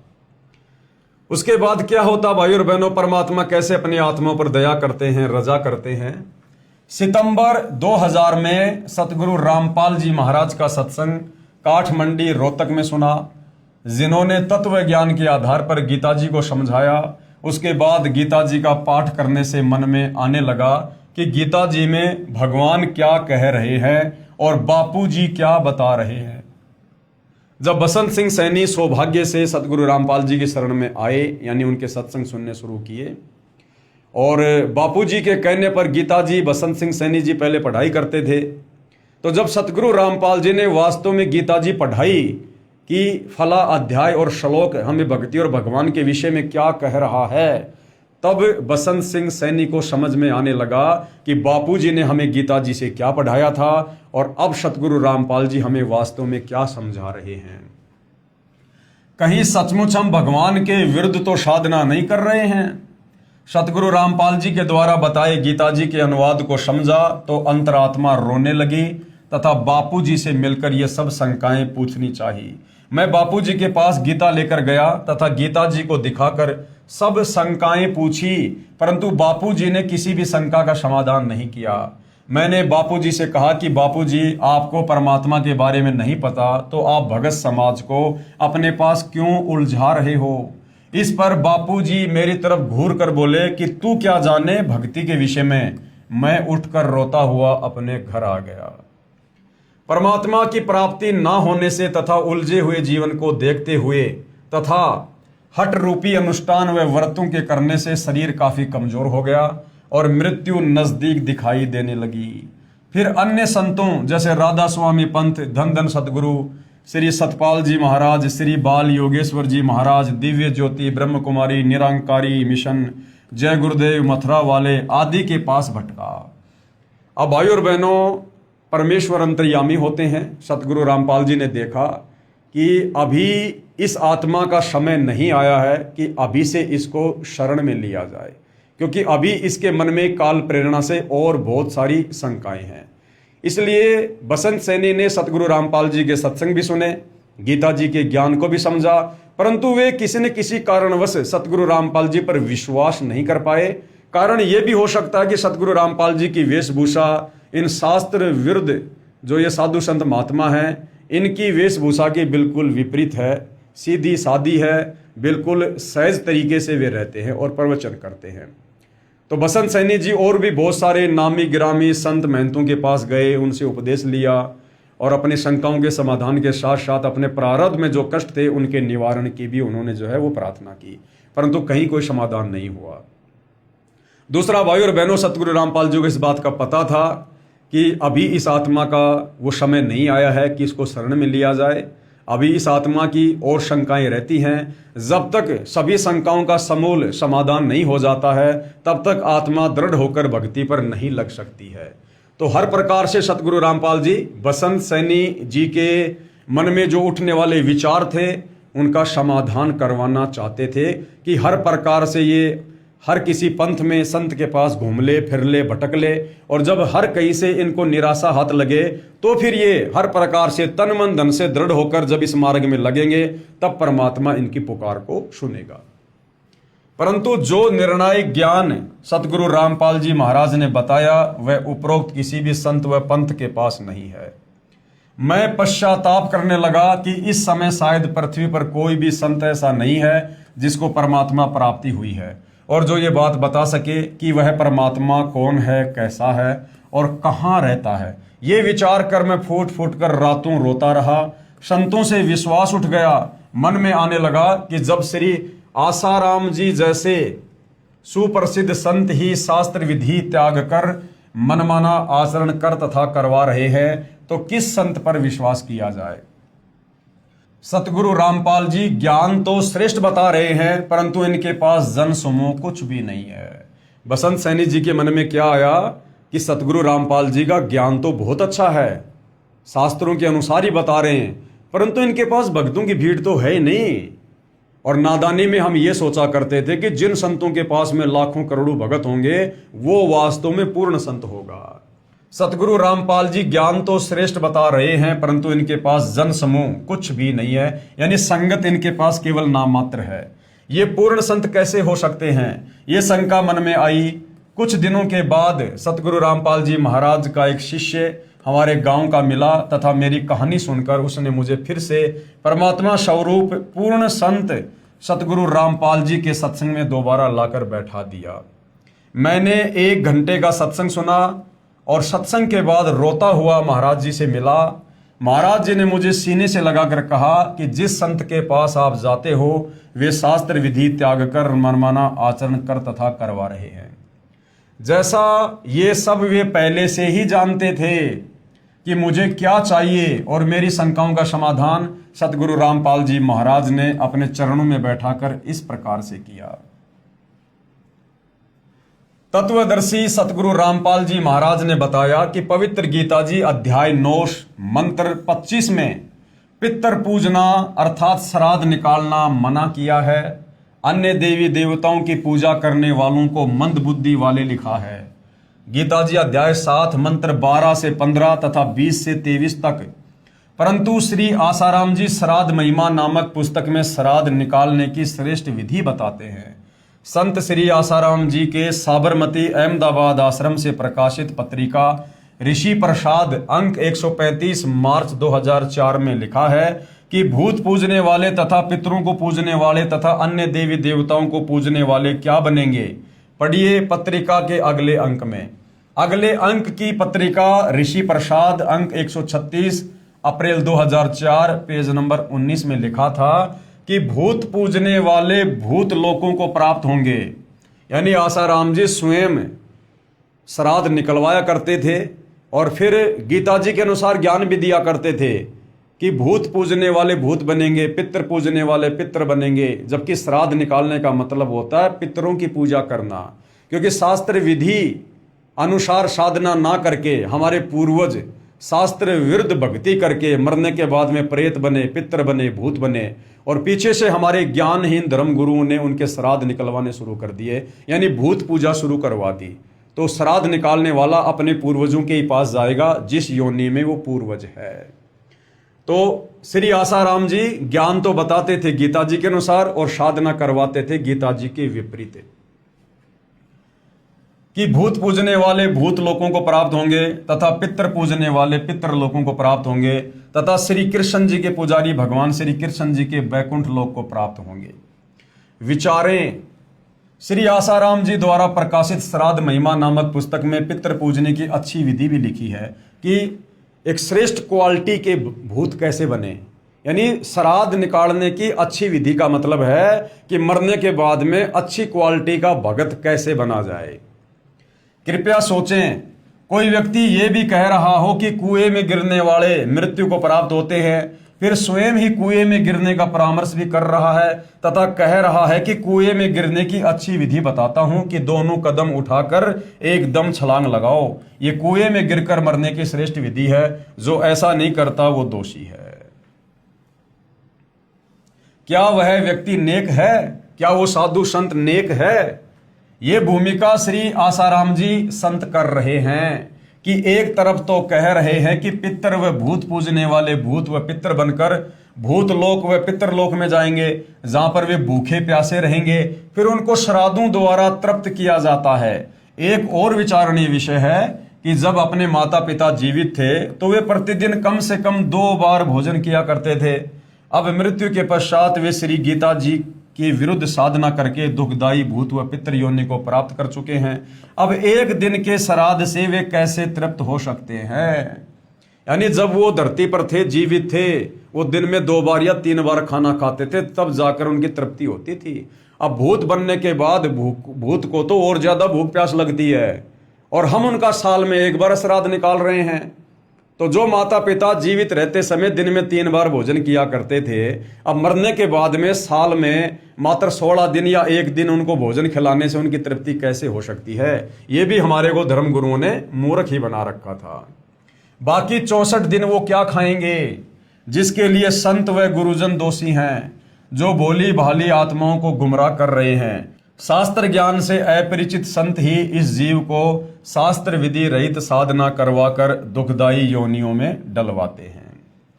श्री आसाराम जी श्री शिव जी की उपासना का मंत्र ओम नमो शिवाय व श्री विष्णु जी का मंत्र ओम नमो भागवते वासुदेवाय बताते हैं। इसी के अतिरिक्त हरि ओम, ओम गुरु आदि नामों में से कोई एक मंत्र अपनी इच्छा अनुसार चुन लेने को कहते हैं तथा सोहम को 2 हिस्से करके श्वास द्वारा सुमरण करना आदि मंत्र देते हैं, जो किसी शास्त्र में प्रमाण नहीं है। यानी 8-10 मंत्र भगत के सामने रख देते हैं और कहते हैं कि अपनी इच्छा से जो आपको अच्छा लगे इनमें से एक मंत्र चूज कर लो, उसका जाप करो। तो सतगुरु रामपाल जी अब क्या समझा रहे हैं कि कितनी बड़ी नादानी और ये सुप्रसिद्ध संत करते हैं। विचार करें, कोई रोगी जिसके पेट में दर्द हो किसी डॉक्टर के पास इलाज के लिए प्रार्थना करे और वो डॉक्टर उसके आगे 6 प्रकार की गोलियां डालकर कहे कि जो तुझे अच्छी लगे इनमें से एक उठा ले, क्या वह वैद्य यानी डॉक्टर हो सकता है? पवित्र गीता जी अध्याय 8 मंत्र 13 में कहा है कि ओम इति एकाक्षरम ब्रह्म व्यवहारण माम अनुसमरण ये प्रयाति तजन देहम शयाति परमाम गतम। गीता ज्ञान देने वाला ये ब्रह्म काल, ब्रह्मा विष्णु महेश का पिता, दुर्गा का पति, गीता का ज्ञान देते समय श्री कृष्ण जी के शरीर में प्रवेश करके अर्जुन को कह रहा कि अर्जुन, मुझ ब्रह्म की साधना का, मुझ ब्रह्म के सुमरण का केवल एक ओम मंत्र है। जो इस ओम मंत्र की साधना अंतिम श्वास तक, शरीर छूटने तक करेगा, वो मेरे ब्रह्म लोक को प्राप्त होगा। अब बताइए भाई और बहनों, श्री गीता जी 4 वेदों का संक्षिप्त सार है और 4 वेदों में जो भक्ति है वो गीता जी में है। और गीता जी में केवल ये गीता का ज्ञान देने वाला ब्रह्म एक ओम मंत्र का जाप करने की सलाह देता है कि अगर मेरे लेवल की भक्ति करनी है, मुझ काल तक की भक्ति करनी है, ब्रह्म तक की भक्ति करनी है और जन्म मनन में रहना है, लक 84 में भी जाना है, तो भाई आपने केवल एक ओम मंत्र का जाप करना होगा, नथिंग एल्स। इससे नीचे ब्रह्मा विष्णु महेश, देवी देवता, भूत पूजा, श्राद्ध, इनकी कोई भक्ति नहीं करनी। और यदि तुझे पूर्ण मोक्ष वाली भक्ति करनी है, सदा सदा के लिए जन्म मरण के कष्ट से, लक 84 योनि की पीड़ाओं से, नरक से, तपस्या के कष्ट से बचना है, तो गीता ज्ञानदाता ब्रह्म गीता अध्याय 17 श्लोक 23 में कह रहा है ओम तत् सत इति निर्देश ब्रह्मण त्रिविध समर्थ है कि ये 3 मंत्रों का जाप है जो पूर्ण ब्रह्म, पूर्ण परमात्मा का जाप है।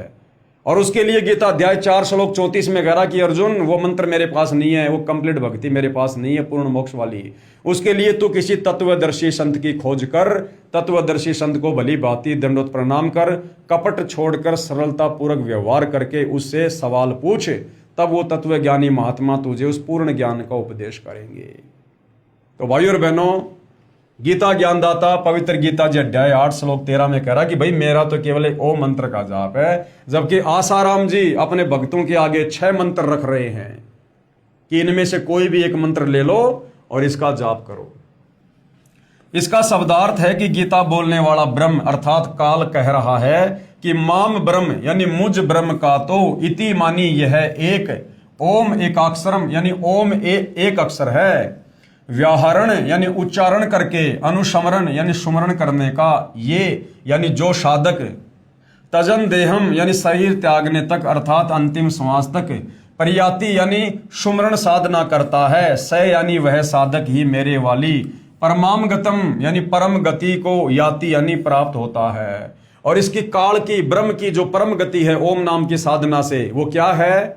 गीता अध्याय 8 श्लोक नंबर 16 में कहता है कि वो साधक ब्रह्म लोक में आ जाएगा, मेरे पास महास्वर्ग में आ जाएगा।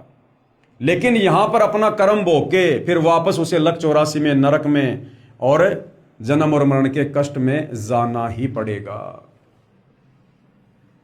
भावार्थ है कि श्री कृष्ण जी के शरीर में प्रेतवत प्रवेश करके ब्रह्म अर्थात 1000 भुजा वाला ज्योति निरंजन काल कह रहा है कि मुझ ब्रह्म की साधना केवल एक ओम नाम से मृत्यु पर्यंत करने वाले साधक को मुझसे मिलने वाला लाभ प्राप्त होता है। अन्य कोई भी मंत्र मेरी भक्ति का नहीं है तथा अपनी गति को भी गीता अध्याय 7 मंत्र 18 में अनुतमाम अर्थात अति घटिया बताया है। गीता जी अध्याय 7 श्लोक नंबर 18 में ओम नाम की साधना को भी ये काल कह रहा है कि ये घटिया है, यानी पूर्ण मोक्ष मेरे ओम नाम की भक्ति से भी नहीं है। इसी का प्रमाण गीता जी अध्याय 9 मंत्र 20 से 25 में कहा है कि जो तीनों वेदों ऋग्वेद, यजुर्वेद तथा सामवेद में वर्णित विधि द्वारा मेरी साधना करते हैं तथा अन्य देवताओं की पूजा करते हैं, उनकी जन्म मृत्यु तथा स्वर्ग नरक बना रहता है तथा पितृ पूजने वाले यानी श्राद्ध करने वाले पितृ बनकर पितरों को प्राप्त होते हैं। भूत पूजने वाले 13वीं 17वीं वर्षीय अस्थियां उठाकर गंगा आदि में क्रिया करवाकर प्रवाह करवाना, पिंड भरवाना आदि भूत पूजा है। तो भाई और बहनों देख लो, तत्व ज्ञान के अभाव में सदियों से आप और हमारे ये तत्व ज्ञानहीन नादान धर्मगुरु आप और हमारे से भूत पूजा ही करवा रहे थे और हमारे पूर्वजों से शास्त्र विरुद्ध साधना करवाकर उनको भूत योनियों में डलवा दिया और पीछे से उन पूर्वजों के श्राद्ध निकलवा कर हमसे भी जो है भूत पूजा पितृ पूजा करवाई जा रही थी।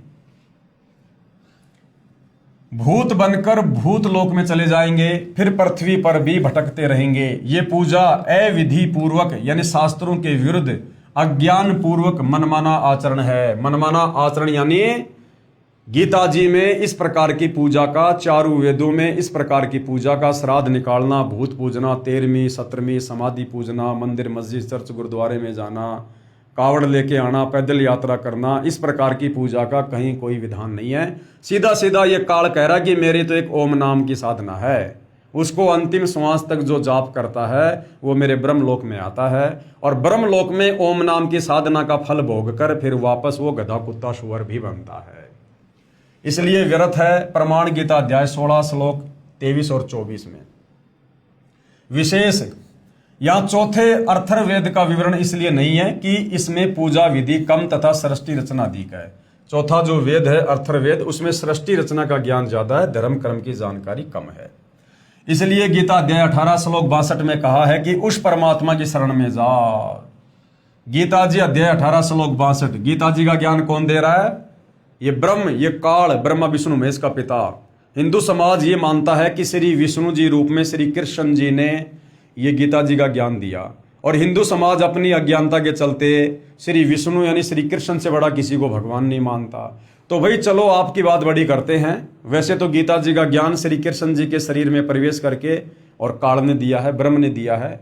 यदि आप श्री कृष्ण जी मान रहे हो, श्री विष्णु जी मान रहे हो, तो भाई आपके श्री विष्णु जी अर्थात श्री कृष्ण जी तो हाथ खड़े कर रहे हैं, भक्ति को लेकर, भगवान को लेकर कि भैया मेरे बस की बात नहीं है तुम्हारा जन्म मरण का रोग काटना, तुम्हें गधा कुत्ता सूअर बनने से बचाना, नरक में जाने से तुम्हें बचाना, मेरे बस की बात नहीं है। उसके लिए खुद गीता का ज्ञान देने वाला विष्णु श्री कृष्ण ये खुद अन्य किसी और परमात्मा की शरण में जाने को अर्जुन को सलाह दे रहा है। इसलिए गीता अध्याय 18 श्लोक 62 में कहा है कि उस परमात्मा की शरण में जा, अपने से अन्य किसी और परमात्मा की शरण में जाकर भक्ति करने को अर्जुन को सलाह दे रहा है, जिससे तेरी पूर्ण मुक्ति होगी, यानी तेरा जन्म मरण का रोग समाप्त होगा, तुझे मोक्ष मिलेगा तथा परम शांति तथा शाश्वत स्थान अर्थात सतलोक को प्राप्त होगा, जिस सतलोक को हम छोड़कर आए थे। तथा गीता अध्याय 15 श्लोक 4 में कहा है कि तत्वदर्शी संत मिलने पर उसके बताए अनुसार शास्त्र विधि अनुसार साधना करनी चाहिए। गीता अध्याय 4 श्लोक 34 में अर्जुन को गीता ज्ञान देने वाला सलाह दे रहा है कि भैया मेरे पास में भक्ति का कंप्लीट कोर्स नहीं है, ना मुझे ज्ञान है पूरी सृष्टि का, ना पूरे अध्यात्म का। इसके लिए तो किसी तत्वदर्शी संत की खोज कर ले, और जब तुझे वो तत्वदर्शी संत मिल जाए, उसके बाद गीता अध्याय 15 श्लोक नंबर 4 में क्या कहा है कि उसके बाद यानी तत्वदर्शी संत मिलने पर उसके बताए अनुसार शास्त्र विधि अनुसार साधना करनी चाहिए, फिर उस परम पद परमेश्वर की खोज करनी चाहिए, जहां जाने के पश्चात यानी सतलोक जाने के पश्चात साधक यानी भगत का कभी जन्म मृत्यु नहीं होता, यानी वापस इस 21 ब्रह्मांड में वो नहीं आता और यहां गधा कुत्ता सुअर नहीं बनता, अर्थात अनादि मोक्ष प्राप्त हो जाता है, सदा सदा के लिए वो मुक्त हो जाता है। गीता बोलने वाला काल अर्थात क्षर पुरुष ब्रह्म कह रहा है कि मैं भी उसी आदि पुरुष परमेश्वर की शरण में हूं, क्योंकि भाई और बहनों सतलोक से आने के बाद आप और हम सभी आत्माओं को तो भूल पड़ गई। आप और हमारे तो बहुत सारे जन्म और मृत्यु हो चुके हैं, हमारी याददाश्त इस काल ने डिलीट करवा दी है जीव संज्ञा में लाकर, परंतु ये जो दुर्गा और काल है इन दोनों की याददाश्त बरकरार है। इसलिए गीता का ज्ञान देते समय ये गीता ज्ञान देता काल ब्रह्म क्या कह रहा है कि अर्जुन मैं भी उसी परमात्मा की शरण में हूं और तू भी उसी की शरण में जा, और उसकी शरण प्राप्त करने के लिए किसी तत्वदर्शी संत की खोज कर। तो भाई और बहनों आज वह तत्वदर्शी संत इस धरती पर सतगुरु रामपाल जी हैं। ये आप और हमारा परम सौभाग्य है, जब ऐसे ऐसे कष्ट भोग रही और आत्माओं के कष्टों को सतगुरु रामपाल जी ने मात्र उपदेश देकर शत भक्ति दान देकर उस कर्म के दंड को समाप्त कर दिया, तो ये परमेश्वर क्या नहीं कर सकते।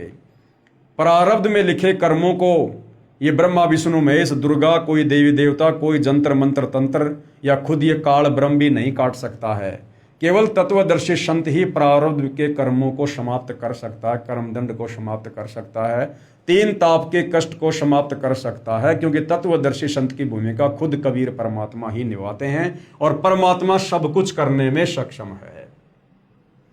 सतगुरु रामपाल जी महाराज ने बताया कि अन्य सभी संत कहते हैं कि पाप का भोग तो प्रारब्ध में लिखा होने के कारण जीव को भोगना ही पड़ेगा, भक्ति करते रहना चाहिए, आने वाला दूसरा जीवन सुखमय हो जाएगा। तो उसके लिए सतगुरु रामपाल जी क्या उदाहरण दे रहे हैं, कृपया विचार करें। किसी के पैर में कांटा लगा हो जिस कारण से उसे बहुत पीड़ा हो रही हो, यानी किसी के भाग्य में प्रारब्ध के कारण दुख है, पीड़ाएं है, और उस कांटे के कष्ट के निवारण के लिए किसी से प्रार्थना करें और उस दुख निवारण के लिए हम किसी साधु संत महात्मा के पास जाएं, तो उत्तर मिले कि कांटा तो लगा रहने दे, जूता पहन ले, भविष्य में कांटा नहीं लगेगा। और जवाब वो संत क्या देते हैं कि भैया तेरे पिछले दुख तो समाप्त होंगे नहीं, तेरे भाग्य में लिखे हैं, तो आगे से भक्ति शुरू कर दे, तुझे आगे दुख नहीं होगा। अरे भैया जब पहले से पैर में कांटा लगा हुआ है, जब तक वो कांटा नहीं निकलेगा जूता कैसे पहनूंगा। तो जब तक मैं वर्तमान में दुखी हूं, परेशान हूं मेरे प्रारब्ध के कारण है, और जब तक मेरे वो प्रारब्ध वाले कष्ट समाप्त नहीं होंगे, मैं सुखी नहीं होऊंगा, भाई मैं भक्ति कैसे कर पाऊंगा। पहले तो मेरे पैर का कांटा निकले और फिर इस डर से मैं जूता पहनूं कि आगे कहीं कांटा ना चुभ जाए। तो पहले तो भाई मेरे पिछले जो पाप कर्म है जिस कारण मेरे ऊपर कष्ट हैं वो मेरे कष्ट समाप्त हों, फिर मैं उस राम नाम के जूते को पहनूंगा, यानी संत से भक्ति लूंगा, ताकि आगे यदि मैंने गलती कर दी तो फिर से वही कष्ट जीवन में दोबारा शुरू ना हो जाए। तो क्या कह रहे हैं गुरुदेव, किसी के पैर में कांटा लगा हो जिस कारण से उसे बहुत पीड़ा हो रही हो, उस कांटे के कष्ट के निवारण के लिए किसी से प्रार्थना करे, तो उत्तर मिले कि कांटा तो लगा रहने दे, जूता पहन ले, भविष्य में कांटा नहीं लगेगा। क्या वह व्यक्ति ठीक सलाह दे सकता है? क्योंकि कांटा लगे पैर में जूता पहना ही नहीं जा सकता। जो व्यक्ति पहले से अपने पाप कर्मों के कारण दुखी है वो आगे भक्ति कैसे कर सकता है? पहले तो संत अपने आशीर्वाद से उसके पाप कर्मों को हल्का करे और फिर आगे उसको विधि ऐसी बता दे जिससे पाप ना हो, और धीरे धीरे वो सुखी हो जाएगा, फिर वो भक्ति करेगा। क्योंकि कांटा लगे पैर में जूता पहना ही नहीं जा सकता। पहले कांटा निकले फिर इस डर से जूता पहनेगा कि कहीं दोबारा कांटा न लग जाए। ठीक इसी प्रकार पूर्ण परमात्मा के पूर्ण संत की शरण में आने से, जो संत रूप में खुद परमात्मा ही होते हैं, उस पाप रूपी कांटे का कष्ट समाप्त होता है। फिर साधक यानी भगत पूर्ण प्रभु की शास्त्र विधि अनुसार साधना रूपी जूता इस डर से पहनेगा कि कहीं फिर से कोई पाप रूपी कांटा कष्टदायक ना हो जाए। सभी संतों ने पवित्र गीता जी के अनुवाद में अर्थों का अनर्थ किया है। गीता अध्याय 7 मंत्र 18 व 24 में अनुत्तमाम का अर्थ अति उत्तम किया है तथा अध्याय 18 मंत्र 66 में व्रज का अर्थ आना किया है, जबकि अनुत्तम का अर्थ अति घटिया होता है तथा व्रज का अर्थ जाना होता है। अब क्या है भाइयों और बहनों, तत्व ज्ञान के अभाव में चाहे कोई कितना बड़ा विद्वान हो, कितना बड़ा धर्मगुरु हो, वो ब्रह्मा विष्णु महेश से ऊपर किसी को परमात्मा नहीं मान सकता। इसलिए वो घुमा फिरा के इन्हीं की महिमा करता रहता है, क्योंकि उसे ऊपर की शक्तियों का, ऊपर के भगवानों का ज्ञान नहीं, उसको सृष्टि रचना का ज्ञान नहीं है। जिस कारण से इन्होंने गीता जी के अनुवाद में भी अर्थों का अनर्थ कर दिया। तत्व ज्ञान के अभाव से तथा ज्ञानहीन गुरुओं के कारण ही सर्व भगत समाज शास्त्र विधि रहित साधना करके मनुष्य जीवन व्यर्थ कर रहा है। पवित्र गीता जी अध्याय 16 मंत्र 23-24 क्या कहता है कि शास्त्र विधि को त्याग कर जो मनमानी भक्ति करता है, मनमाने मंत्रों का जाप करता है, मनमानी पूजा पाठ करता है, उसको ना कभी कोई सुख हो सकता, ना उसको भक्ति से सिद्धि मिल सकती, और ना मरने के बाद उसकी गति हो सकती। सर्व पवित्र धर्मों की पवित्र आत्माएं तत्व ज्ञान से अपरिचित हैं, जिस कारण नकली गुरुओं, संतों, महंतों तथा ऋषियों का दाव लगा हुआ है। जिस समय पवित्र भगत समाज आध्यात्मिक तत्व ज्ञान से परिचित हो जाएगा, उस समय इन नकली संतों, गुरुओं व आचार्यों को छुपने का स्थान नहीं मिलेगा। और वो समय भाई और बहनों अब धीरे धीरे आ चुका है। सन 2030-32 के बाद में इन नकली संतों को या तो ये सतगुरु रामपाल जी की शरण में आ जाएंगे, अन्यथा इनको धरती पर छुपने की जगह नहीं मिलेगी। उपरोक्त सच्चाई को आंखों देखकर मैं तथा अन्य परिवार के सदस्य यानी बसंत सिंह सैनी जी कह रहे हैं कि सतगुरु रामपाल जी के सत्संग सुनकर और उनसे ये परामर्श लेकर और आंखों देखकर मैं तथा अन्य परिवार के सदस्य सतगुरु रामपाल जी महाराज के चरणों में लगे हैं। पूरे परिवार में कोई बीमारी नहीं रही, और जो भूत कभी परिवार के किसी सदस्य को मार देते थे, किसी पशु को मार देते थे, काम धंधे को नहीं चलने देते थे, वे घर से ही नहीं गांव से भी भाग गए तथा दूसरे रिश्तेदारों के घर चले गए, जो अब भी श्री आसाराम जी के पुजारी हैं। वहां जाकर भूत कहते हैं कि उनके बसंत सैनी आदि के घर तो परमात्मा का निवास हो गया है, उनको परमात्मा स्वरूप पूर्ण संत मिल गए हैं, अब उनके पास नहीं जा सकते। जिस प्रकार आपके घर में बहुत ज्यादा मच्छर हैं और आप मार्केट से ऑल आउट खरीद के लाते हो और अपने घर पर लगा देते हो, तो आपके घर से तो मच्छर भाग जाएंगे, फिर वो अड़ोसी पड़ोसियों के घर में घुसेंगे। इस प्रकार बसंत सैनी ने सतगुरु रामपाल जी का भक्ति रूपी ऑल आउट नाम उपदेश लेकर अपने घर पर लगा लिया, यानी परमात्मा को विराजमान कर लिया। अब जिस घर में समर्थ शक्ति बैठी है वहां पर भूत प्रेत क्या कर सकते हैं? उन्होंने मजबूरीवश वो घर छोड़ना पड़ेगा, और फिर छोड़ेंगे तो क्या करेंगे? आड़ोसी पाड़ोसी रिश्तेदारों के जाएंगे। वो हम उनके पास नहीं जा सकते। वो भूत क्या कहते हैं? हम उनके पास नहीं जा सकते। सतगुरु रामपाल जी से उपदेश के पश्चात हम पूरी तरह से स्वस्थ व सुखी जीवन जी रहे हैं। हमारे परिवार व रिश्तेदारों के लगभग 200 सदस्यों ने सतगुरु रामपाल जी महाराज का उपदेश प्राप्त कर लिया है। जो पहले श्री आसाराम जी महाराज के शिष्य थे, अब सतगुरु रामपाल जी के द्वारा बताए तत्व ज्ञान को समझकर लगभग 10,000 श्री आसाराम जी के शिष्य भी सतगुरु रामपाल जी महाराज की शरण में आ चुके हैं, और आने वाले समय में सारे के सारे ही आएंगे। जितने भी संतों की संगत है, यदि वो आने वाले युग परिवर्तन के दौर में जीवित रहे तो सतगुरु रामपाल जी के अलावा दूसरा कोई ठिकाना भक्ति का नहीं होगा। वे भी मेरे की तरह पश्चाताप कर रहे हैं। मेरी भगत समाज से प्रार्थना है, बसंत सैनी जी कह रहे हैं कि मेरी भगत समाज से प्रार्थना है। भगत समाज यानी परमात्मा चाहने वाली आत्माएं जो अन्य नकली साधु संत महात्माओं के चक्कर में फंसी हुई हैं, उनसे प्रार्थना है कि जिनको भी परमात्मा पाने की तड़फ है, तलाश है, कृपया परमात्मा स्वरूप पूर्ण सतगुरु रामपाल जी महाराज के चरणों में आकर अपने जीवन को सुखी बनाएं तथा परमात्मा को प्राप्त करें। भगत बसंत दास, ये उनके मोबाइल नंबर हैं, फिलहाल चालू हैं या बंद हैं। ये आप जी फ़ोन करके यदि आपको किसी प्रकार की शंका हो, आपको लगे कि ये बनावटी कहानी है, ऐसा नहीं हो सकता, तो अपनी शंका निवारण के लिए आप जी यदि ये नंबर चालू है तो आप इस पर कॉल करके समाधान प्राप्त कर सकते हैं। उसके बाद एक और भगत आत्मा की आत्मकथा है, अद्भुत करिश्मा। पूजनीय गुरुदेव जी दंडवत प्रणाम। मैं भगत नथुराम, गांव छावला, दिल्ली से अपने परिवार की खुशी आदरपूर्वक सूचित करना चाहता हूं कि जनवरी सन 2000 के आरंभ में सतगुरु रामपाल जी महाराज का प्रवचन सत्संग ताजपुर गांव दिल्ली में श्री मुरारी भगत के निवास पर चल रहा था। तो एक अन्य भगत की बेटी ने मेरी पत्नी श्रीमती बिमला देवी, जो कि छावला से है, उससे कहा कि चाची जी, पड़ोस के गांव में जो सत्संग चल रहा है, यदि आप उस महाराज से नाम ले लो तो आपका असाध्य रोग, यानी जो रीढ़ की हड्डी में 1 इंच का फासला था, जिस कारण से बहुत ज़्यादा पीड़ा थी, ठीक हो सकता है। तो मेरी पत्नी ने उस लड़की से कहा कि all India medical institute of research centre of science Delhi में, जिसका 2.5 वर्ष इलाज चलकर असफल हो चुका हो, तो उस एक नाम या शब्द में कौन सी शक्ति है जो मेरा असाध्य रोग ठीक हो जाएगा। काफी देर तक दोनों की बहस चलती रही। अंत में धीरे चलकर उस सत्संग में जाने का निर्णय लिया गया।